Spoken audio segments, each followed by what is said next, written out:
What's up guys, welcome back. My name is Ben. So today when it comes to the Apple TV, I'm happy to let you know that we have a new stable publicly available update that you can pretty much put your Apple TV onto. And if we go to the software update page and check for an update right there, you can see this is tvOS 26.0.1. Now that's the build number that you see right there. And just to go back, you can see the version that I'm coming from. It's tvOS 26.0. I'll quickly update my Apple TV, but just to put it out there, if you go to update your Apple TV and you come up to tvOS 26.1 beta with a build number that ends with a J, that's not the version that this video is about. That version is available, but it's in developer beta testing mode. This is the one that you want to update to. So if you want to get this one and you are only seeing the beta, you want to go into where it says beta updates right here and go to the top section where it says off and check that and make sure that it's off. Power cycle your Apple TV and then go into the settings again and check the version that you got. Now if you come up to the beta again and you don't see tvOS 26.0.1, you want to, instead of just powering off your Apple TV from the remote, you actually want to turn it off and then unplug it for about a minute and then plug it back. And after that, go into your software update page and tvOS 26.0.1 with this build number should be showing up. That's how I had to do it in my case, and I thought I should put it out there just in case some users experience the same issue. Now, just to keep you in the loop, alongside this, Apple released double pointed updates for iOS. So iOS 26.0.1, we have iPadOS version, we got the macOS, and of course we got the tvOS, visionOS, watchOS. And as you might know, a few days ago Apple released these 26.1 betas for pretty much most of their platforms. So all these updates I do cover here on the channel at Halfman Half Tech. So if you want to keep up to date,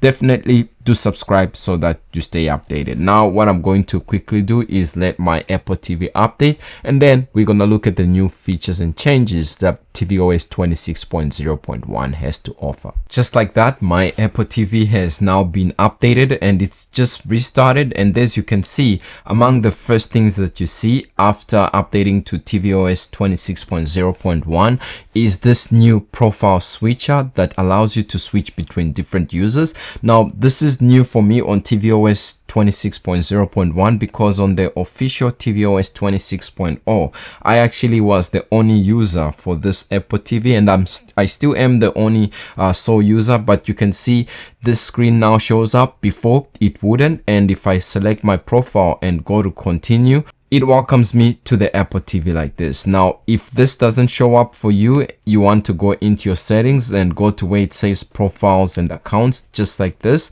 And this section that says choose profile on wake, go there and make sure that this is turned on. And once your Apple TV updates to tvOS 26.0.1, if it wasn't showing on 26.0, you should be able to see your profile show up now. Also, something that's new with this update is if we go into the settings and then go to where it says system and go to what's new, you can see that this page has actually been updated.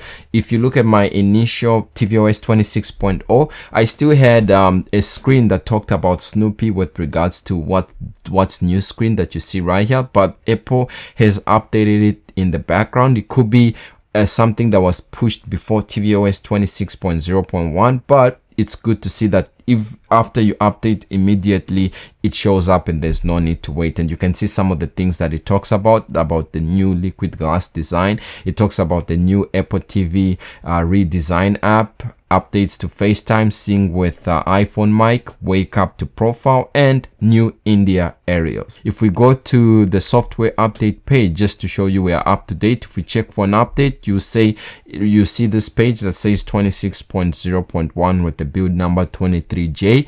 3.6.2, and this is the current non-beta latest version that you should be seeing on your Apple TV. Now let's talk about also what's new within this update besides the what's new screen, of course. So this update addresses an issue that could cause audio to be out of sync for certain streaming websites. And I was watching YouTube. In fact, I watch more YouTube than anything else on the Apple TV. So YouTube didn't seem to suffer from this, but Netflix seemed to suffer from this, where the video and audio would be out of sync. Right now, if I was to go into my account right there, maybe I'll just play this random show. On this section, the audio and the visuals that I'm seeing are in perfect sync. And if you're a user that has subtitles that are usually turned on, you want to go and on this section and turn on the subtitle language that you want.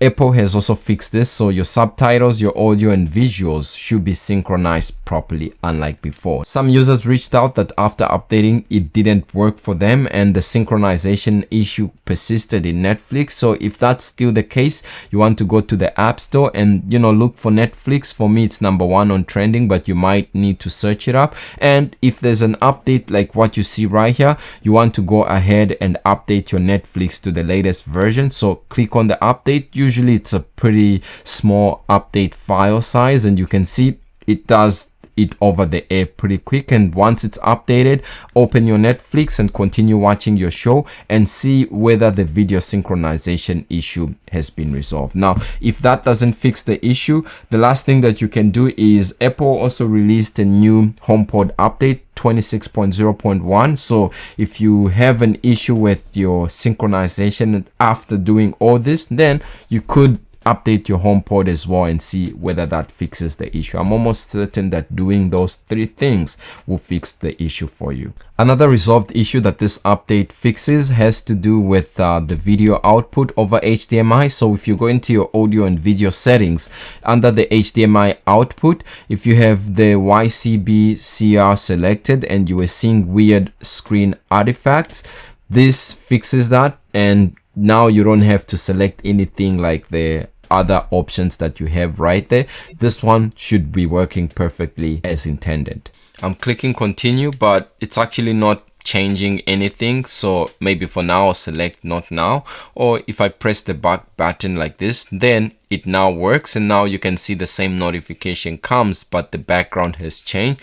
And at the same time, if I click continue or not now, this is not working. If you were experiencing synchronization issues whereby when you go to the sync section and you try to connect to your iPhone and it wouldn't actually connect the microphone and sync wouldn't initiate because there is no iPhone that's connected, the issue seems to persist more on devices or for users that have updated their Apple TV to tvOS 26.0, but their iPhone isn't updated to the latest version of iOS. So you want to make sure that both your Apple TV and your iPhone have been updated to tvOS 26.0.1 and the iPhone to iOS 26.0.1. After doing this fixes the issue, and now you can go into the sync albums and choose a song of your choice. And when you click where it says connect to iPhone, you see this QR code where you can pretty much scan it, and on your iPhone there's going to be a notification or a quick pop-up that tells you whether you want to connect to your Apple TV and use your iPhone as a microphone. Another issue that has been resolved, if you are using the Apple TV remote after updating to iOS 26.0, once you update your iPhone to iOS 26.0.1 and you were having issues adjusting the volume of your Apple TV using your iPhone, that issue has now been resolved. Going into the settings under the screensaver section, if we go to the areas selection where we can choose preferences, and then we'll go to choose right here. I still don't know why Apple hasn't put the names back, before we used to have names for all these different cityscapes, but at this point in time, even with this new update, you can see the names are not yet showing, so that's kind of unfortunate. Another change that's here, if we go into our new apps on the MacBook and then look for the Apple TV app right there, if we open it after updating to macOS 26.0.1, you come up to a new splash screen that's going to tell you what's new in Apple TV, and it's going to mention the new Apple TV app design. If you want to see these features in more detail, then you can watch my official tvOS 26.0 release. But if you click continue right here, you can see the new posters that they talk about that you see right there. And if we go into the way it says the TV app right there, go to settings, just like this section pops up. But if you go to where it says playback right there, you can see we have HDMI pass-through and prefer HDMI pass-through. You can turn this on or you can turn it off according to your preferences. Now, this is good that it's available on the Apple TV app on Mac, and it's also available on the Apple Music app on the Mac as well. So it's good that way. But unfortunately, after testing and requesting this for this feature to come to the Apple TV, I checked in the settings and the video and audio outputs and inputs, whatever I could find, but the HDMI pass-through isn't yet here. So I've seen people push for this online, and I'm one of those people that's been sending feedback to Apple. Keep sending your feedback, and eventually I believe there's something in the works where Apple will add this, and this will be something that's great for people that have dedicated home theater systems and they want the true HDMI pass-through. The last thing I want to show you is the Apple security releases. So you can see all these double pointed updates that Apple recently released have security releases, but for tvOS 26.0.1 there is no common vulnerabilities and exposure entries that we have. So unlike macOS or iOS 26.0.1 that had some security patches that had to do with font parser,